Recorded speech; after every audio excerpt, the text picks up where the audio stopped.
Hoosier Ag Today's coverage of the 97th Indiana FFA State Convention is proudly brought to you by McDonald's of Greater Indiana. Hi, I'm CJ Miller with Hoosier Ag Today on the road at Hamilton Southeastern High School in Fishers as we kick off the 97th Indiana FFA State Convention. Our coverage is presented by McDonald's of Greater Indiana. And here at Hamilton Southeastern High School, we have CDEs. We also have LDEs, which LDEs are the Leadership Development Events. And I have two students with Lebanon High School. Tell me your names. I'm Lyla Susong. And I'm Jada, Sweatt. And they're both competing for the LDE competition, actually two separate competitions. First of all, let's start with you, Lyla. Tell me about the competition that you're going to be a part of here today at Hamilton Southeastern High School. I'm going to be competing in the Senior Ag Issues event, and my group is covering a topic called equine herpesvirus. And what can you tell me about the research that you and your teammates have done on this particular topic? So we started 6 months ago, starting our research, and we have met with a few different vets. So we met with people from the World Equestrian Center in Florida, and then her name is Katie Flynn, and then we met with Dr. McDavid, who's a local veterinarian to Lebanon, and we met with a few other people as well. And tell me, what did you learn most of all from the research that you've done on this particular topic? I learned that equine herpesvirus is very, very detrimental to horses, and once they get it, it's very hard to cure it. So it is a very dangerous disease for horses. And how exactly, and I hate to put you on the spot here, how exactly does this particular virus impact horses? So there's two different strains. There's a neurological strain and then there's another strain. And the neurological strain just messes with their head and they don't know how to control themselves. So it is just very, very dangerous to them because they don't know how to control themselves once they get the virus. And so you're competing as part of the senior competition, which when will you find out when you and your team have won the competition? So on Thursday is the awards, but a little bit before then we find out if we make top 4. And then if we make top 4, we go on stage Thursday and figure out who won. Fantastic. As we go from the senior competition to the novice competition. And Jada, tell us about your topic and some of the research that you and your teammates have done. Okay, so my topic is metadata centers, which is a very hot topic lately, and I have 5 other people working on this with me, and the information for metadata centers just changes constantly. So there's no way to get definite information because, it's very secretive, it changes, everything happens. But from what we've learned and basically like that, there's many different effects. They can be good, they can be bad. A lot of farm owners and just landowners, they're against it because farmland, and that's such a big part of the Boone County, just Boone County in general and everything like that. But there's also benefits like bringing in more people, development, helping us with finding new jobs, and more information is getting put out. We have quicker data, everything like that. So it's just a wide range of things that could happen, and who am I to say if it's good or bad? Well, and I can imagine the amount of research that you have done has probably opened your eyes to both the positives and the negatives of having data centers come into a new community. Yes, it is, because as I said, this is directly affecting us. This is our town. This is everything that has to do with us. So it really is just, it's direct. Like, we feel the impacts. Everyone in this town feels the impacts, and we all have our own opinions on it. And I just think everyone should know about it. Everyone should learn about it and figure out what's happening. So when will the novice team find out where the team is placed and whether you win the competition? Is it also on Thursday? Yes, it's also on Thursday. It's the same as seniors. So if we place top 4, we'll know, and then we'll get called up on stage. And it'll be just a mystery until they tell us and everything like that. So I'm excited to see what happens. Aside from the LDE competitions, what are you both looking forward to most here with the 97th Indiana FFA State Convention? I know it's a brand new venue this year in Noblesville at Riverview Health Arena, but tell me, and I'll put you on the spot, what are you looking forward to most with this year's Indiana State Convention? I'm super excited to meet new people, and this is like my second FFA event that I've ever been in, and I'm just really excited to meet more people and just connect with others. What about you, Jada? Well, this is my first time, so I just like the fact that I get to learn everything, what's happening with this. Like, this is a new experience, getting interviewed. I just like how many opportunities are now open to me, and I think it's a lot of fun. And I'll also put you on the spot with this question as well. What have you enjoyed most of all about serving as a member of Indiana FFA? I love serving as a member of the Indiana FFA because I love agriculture and I think it's very important to all society. I'll put you on the same question as well to you, Jada. What do you love most about serving as a member of Indiana FFA? It gives me a chance to connect with my community and just figuring out new things that I never knew. It puts me in other people's shoes, and it really teaches me empathy on what's going on with them as well.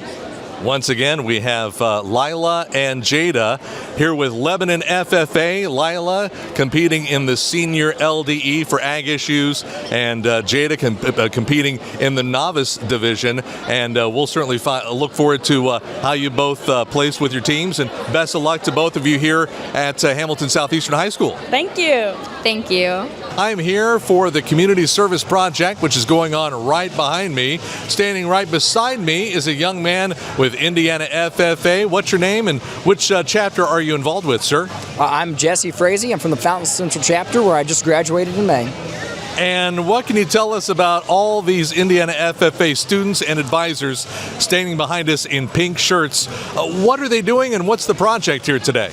Well, this is our community service project for the state. So today is the day that we represent our FFA motto, which is learning to do, doing to learn, earning to live, and living to serve. And we really value that living to serve. And this is how we put that into action at the state level. We've had incredible sponsors that have allowed us to be packing macaroni meals behind us where you just add water and microwave them. These meals are going to be taken home by all the people who are volunteering today and packing meals. We'll take them back to their own chapters and communities and distribute them as they see fit. And then any meals that don't get taken home today are going to be donated to the Fuel for Schools program, which is here in Noblesville. So all the meals will be staying here in Indiana. So it's not just FFA members helping out and serving, it's Hoosiers helping Hoosiers. And this service project is really incredible. They're doing 40,000 meals just today, and it's really incredible the kind of impact that we see going on behind us. Anytime these pink shirts are going to be seen all throughout convention and out in the world by another FFA member, they'll know that that's a person that's living to serve, and they're really putting that into action. And I'm glad you mentioned that part of the motto from National FFA, living to serve, because no better way to see that in action than here today as part of the Community Service Project, Jesse. Absolutely. This is really what we truly live to do. This is the visual representation of what each and every FFA member strives for. That motto represented on the national level, well, this is what Indiana's doing, and this is our service project that we want to show the world and really try and make an impact with. And also, you're a part of the 97th Indiana FFA State Convention, a brand new venue this year at Riverview Health Arena at Innovation Mile in Noblesville. And you've got to be excited about this brand new venue for the state convention. I really am. I think it's an incredible opportunity to try and move into this new venue. So today we'll be at Hamilton Southeastern and part of tomorrow. And then tomorrow night we'll have our first general session of the 97th convention, and it'll be at the arena. We'll pack the stadium full, and we're really excited to see how everything works out. I got the opportunity to work backstage crew, and I'm really interested to see the difference between our former venue and what we can do now to make it a little bit better suited for Indiana FFA. Jesse, you told me you just graduated from Fountain Central High School. What did you enjoy most about serving as a member of Indiana FFA during your time in high school? Well, my chapters, it may be small, but we're very oriented on community outreach, and we really love taking every opportunity to do that. And I really have loved getting to play a role in that and getting to see what we can do on a local level, and then also what I can come here to the state level and see in action. And I really love to look at the ripple effect. We may not have every single FFA member that's going to be at State Convention here at the Community Service Project, but those other members that see these pink shirts, they're going to or hear about this action, maybe they're going to take it home to their chapters in their communities, and they'll implement some kind of community service for themselves. And maybe FFA members will take that into their homes, and we'll have family members from FFA members taking it out and really broadening that service just beyond the FFA horizon. I really love getting to play a role in that and seeing where the ripple effects can go and how far out that service level can ring.